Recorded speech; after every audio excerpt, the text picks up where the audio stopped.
Greetings everyone. Our project topic is the latest lymphoma treatments.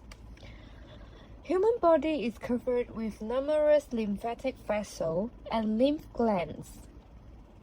Lymphoma means a group of blood and lymph tumors which is developed from malignant lesion of lymphocytes. The most common early stage symptom is painless lymphadenopathy. This is also a reason that lymphoma is hard to be discovered in early stage.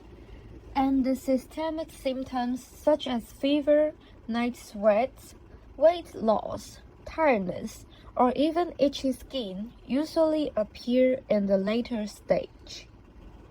The cause of lymphoma has not been determined, but possible causes include family disease history, taking radiation treatment, having a weak immune system and some immune diseases, or maybe patients was exposed to chemicals such as benzene.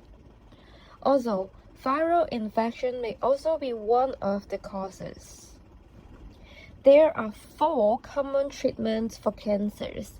The first one is surgery. It removes parts of or all malignant tumor, usually being done with other courses of treatment. It's effective if cancer cells are at a single site, but it can't confirm whether the cells proliferate again, so patients need to keep follow-up. And the second one is chemotherapy.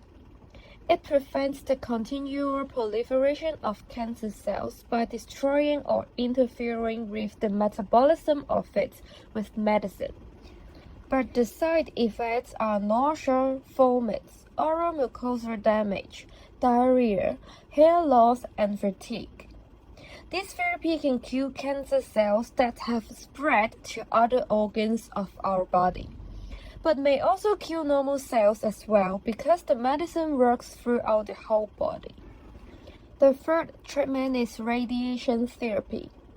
It destroys the DNA of cancer cells with high-energy X-rays or electron beam.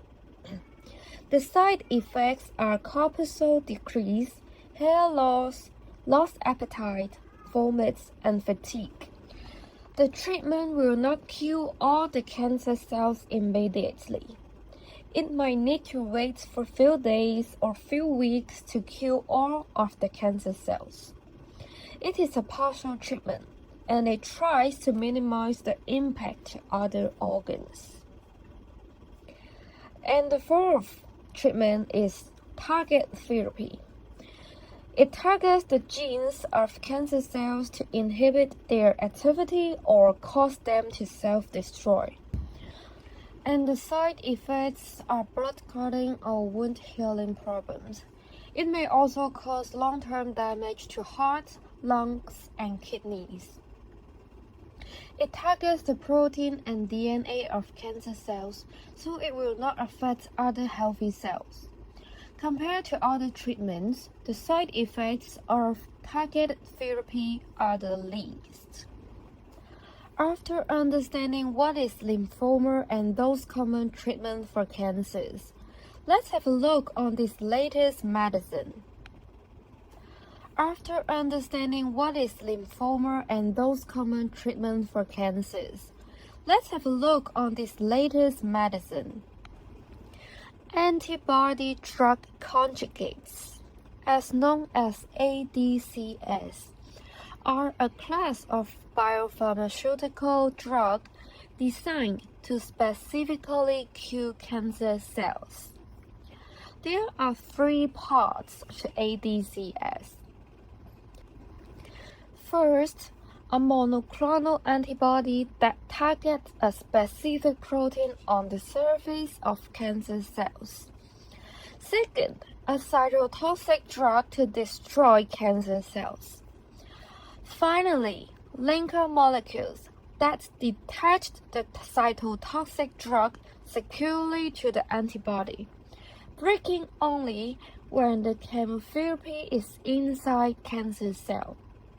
It can help improving safety and limiting dosages.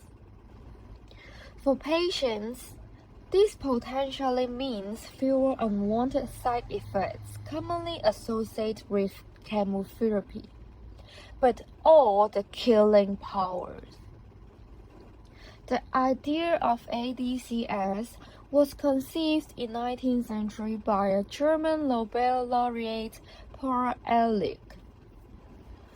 Brentuximab vedotin is an ADCS medication used to treat relapsed or refractory Hodgkin lymphoma (HL) and systemic anaplastic large cell lymphoma (ALCL), a type of T-cell non-Hodgkin lymphoma. And the following are some basic information. The dosage strength is 5 mg per milliliter, and the recommended dose is 1.8 mg per kilogram, administered only as an intravenous infusion. This treatment affects the immune system. This may cause inflammations in different parts of the body, which can cause serious side effects. They could happen during the treatment or some months after the treatment has finished. In some people, these side effects could be life-threatening. And common side effects are shown in the left row, and the serious side effects are shown on the right with bolded fonts. Let's see how this drug works on cancer cells. This picture shows the skeletal formula of brentuximab vedotin. 3 to 5 units of MMAE are attached to the monoclonal antibody brentuximab via the spacer and a cathepsin cleavable linker and an attachment group. The antibody parts of the drug binds to the CD30, which often occurs on diseased cells but rarely on normal tissues. The antibody portion of the drug attaches to CD30 on the surface of malignant cells, delivering monomethyl auristatin E, MMAE, which is responsible for the anti-tumor activity.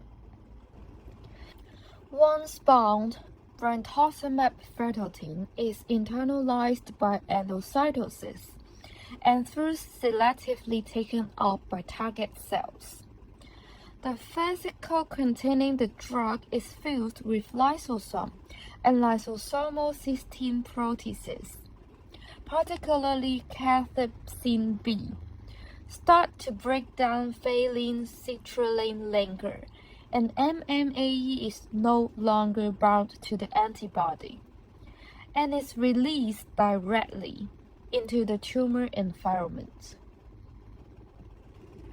The clinical trial is shown in this graph, and experiments are still being done until now to improve this kind of medicine. We analyzed 3 advantages of ADCS. It can deliver a high dose of cytotoxic drug to the tumor sites while minimizing systemic exposure and toxicity. It can overcome some of the limitations of conventional chemotherapy, such as drug resistance, nonspecific toxicity, and poor pharmacokinetics. Also, it can target antigens that are not accessible by small molecule drug or radiotherapy. Also, there are challenges. ADCs are complex molecules that require careful optimization of each component for safety and efficacy. It needs to balance between stability and release of the cytotoxic drug in different biological environments. And ADCs face regulatory hurdles and high costs for development and manufacturing. This is the end of our presentation. Thank you.